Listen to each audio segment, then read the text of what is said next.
Untuk modal usaha yang Bapak keluarkan? Iya, untuk bibit itu.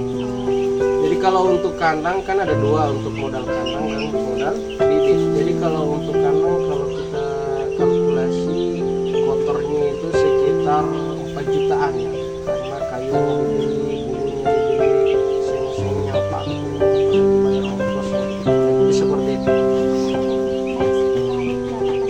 Next, di sini penjualan hasil itu apakah ada perbedaan Pak?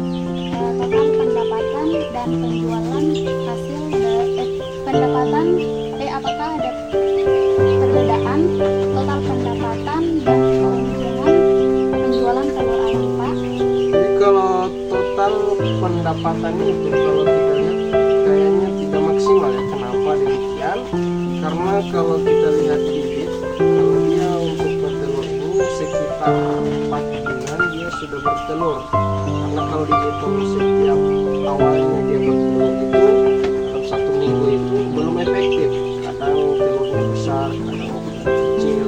Jadi bisa saja telur-telur itu disortir, disendirikan yang besar, mana yang sedang, mana yang kecil.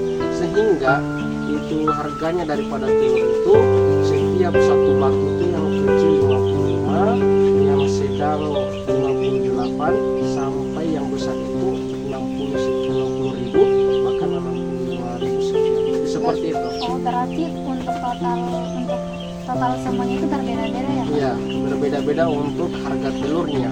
Jadi kalau kita hitung setiap per minggu itu, kalau populasi ayam sekitar 50 ekor, dia satu hari satu bak kalau efektif.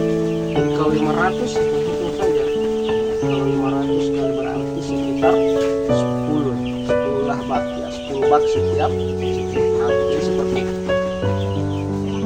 Terus pertanyaan selanjutnya, pinjaman tunai mungkin apakah Jadi kalau untuk modal pinjaman, alhamdulillah belum ada pinjaman. Jadi ini hanya modal di dengan usaha modal sendiri, sendiri ya ya? modal sendiri. Jadi ada kami kerja sendiri sampingan, jadi tabung. Alhamdulillah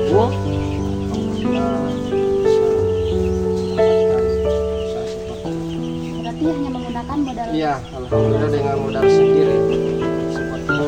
Oke, terus kita masuk pada pengeluaran usaha tani itu yang biaya tetap dan biaya tidak tetap.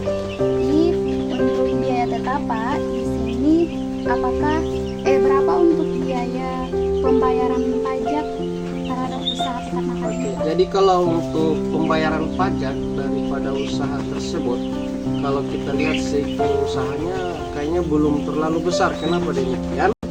Kalau namanya usaha yang sudah UPTD itu sudah mengurus daripada surat izin mungkin pusat ya, maka itu mengenakan daripada perpajakan. Namun daripada usaha ini mungkin belum terlalu besar, hanya menggunakan usaha izin dari pemerintah sehingga tidak menggunakan daripada pajak. Berarti tidak ada biaya Iya, tidak ada pajak. ya. Oke, next untuk bunga pinjaman itu apakah ada Pak biayanya? Kalau bunga pinjaman kan biasanya nanti pinjam di bank baru ada bunga. Ini kan tidak ada. Jadi kan usaha sendiri, jadi tidak ada bunga tersebut. Seperti itu. Oke, next untuk biaya pemeliharaan ternak itu berapa Pak?